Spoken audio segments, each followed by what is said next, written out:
আসসালামু আলাইকুম। আজকে কথা বলবো এমন একজন রোগীর সাথে যিনি জাস্ট 12 দিন পর মালয়েশিয়া যাবেন এবং তার কি বলেছিলাম সেগুলো আমরা শুনি। তো নরসিংদী থেকে এসেছেন সাইফুল ইসলাম। আপনি মালয়েশিয়া আগে থেকেই থাকেন না? জি, আগে থেকেই থাকি। তা আপনার এই যে কোমরে ব্যথা ছিল, তীব্র কোমরে ব্যথা ছিল, তখন আপনি তো 12 দিন আগে ইনজেকশন দিয়েছিলেন। ইনজেকশন দেওয়ার পরে এখন কি ইনজেকশন দেওয়ার আগে ওনার কি ছিল সেটা আগে শুনি এবং আমি কি ডিসিশন দিয়েছিলাম সেটাও শুনবো আমরা।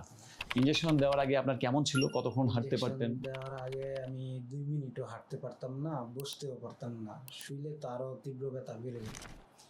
আর তখন আপনি ডাইরেক্ট সার্জারি দিয়ে দিছিলেন। আমি কিন্তু ওনাকে ডিসিশন দিয়েছিলাম সব কিছু দেখে যে তার এতই খারাপ অবস্থা যে এমআরআইতে তার সিভিয়ার মানে L4-5 PLID এবং আমরা লিখেছিলাম যে অপারেশন মাস্ট, এবং এই অপারেশন মাস্ট অবস্থায় আমরা কখনোই এপিডুরাল স্টেরয়েড ইনজেকশন দিই না। কিন্তু কেন ওনাকে দেওয়া হলো সেটা একটু শুনি। বলেন কেন দিলাম?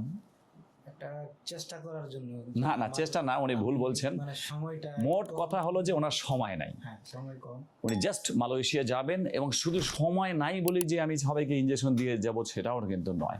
ওনার রিয়েলি পিছানোরও কোনো অবকাশ নাই যে উনি আরও কিছুদিন পিছায় দেখবেন। অপারেশনের জন্য তো মিনিমাম আমাদের 3 মাস হাতে সময় লাগে, যে 3 মাস উনি ছুটি নেওয়ার কোনো সুযোগ নাই।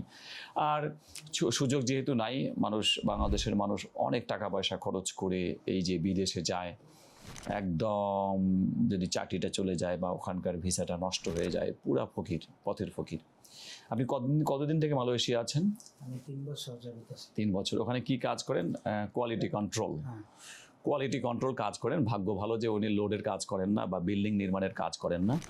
এই সকল কারণেও কিন্তু যদি বিল্ডিং নির্মাণের কাজ করতো তাহলে আমরা স্ট্রিক্টলি বলতাম যে নো, আপনার বিদেশ যাওয়া ফেল হোক, আমাদের কিচ্ছু যায় আসে না, অপারেশন লাগবেই। আসলে আমার মুখ থেকে খুব কমই এই কথাটা বের হয় যে অপারেশন লাগবেই, কিন্তু ওনাকে আমরা সেটাই বলতে বাধ্য হয়েছি।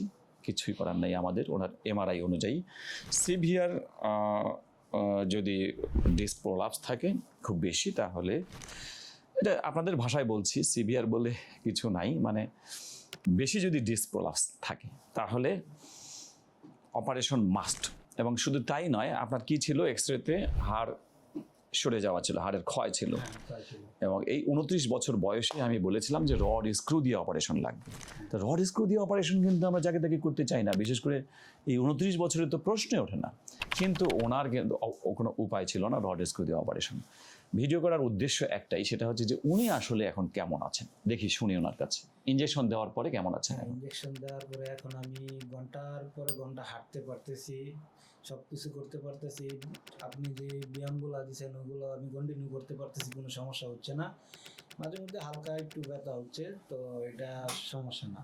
তাহলে আমরা আশা করছি তাকে আমরা ব্যায়ামও দিয়েছি, তবে ওই সময় ব্যায়াম দেইনি। এখন আস্তে আস্তে ব্যায়ামগুলো উনি শুরু করবেন এবং মালয়েশিয়া গিয়ে কীভাবে লাইফস্টাইল উনি পরিচালনা করবেন সেগুলো নিয়ে একটা ছোট্ট গাইডলাইন দেবো, কিছু ঔষধ দেবো, এমার্জেন্সি ঔষধ যেগুলো। এবং তারপর যদি আল্লাহ না করুক যদি ফেইল হয় বা চলে আসতে হয়, তাহলে তো চলে আসতেই হবে। তবে আমার বিশ্বাস যেহেতু উনি বসে থাকা কাজ করেন, ওনাকে হয়তো বা ইনশাল্লাহ আসতে হবে না। বলেন আর কিছু বলবেন? এখন আজকে আসলেন তাহলে কেন? আজকে আসছি আপনাকে দেখানোর জন্য, কারণ মালয়েশিয়া তো আবার 12 দিন পরে চলে যাবো, এর ভিতরে আপনার সাথে আলোচনা করতে আসছি।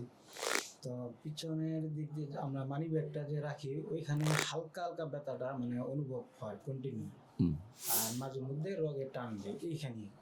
একটা কথা বলে রাখি, যেটা হ্যাঁ বলেন। এমনিতে মোটামুটি সব আপনার 100 ভাগের মধ্যে কত ভাগ ভালো হয়ে গেছে? আমার কাছে 100%-এর মধ্যে আলহামদুলিল্লাহ 70% মনে হয় আমার কাছে সুস্থ আছে। আচ্ছা, যদি কারো 70% সুস্থ হয়, কখনোই আমরা সেকেন্ড ডোজ ইনজেকশন দেই না, বলি যে বাকিটুকু ব্যায়ামে এবং কিছুদিন ধৈর্য ধারণ করলে ইনশাল্লাহ ভালো হয়ে যাবে। তো আমরা তার জন্য প্রার্থনা করি যে তিনি যেন ভালো হয়ে যান। ওকে, বাই, আসসালামু আলাইকুম।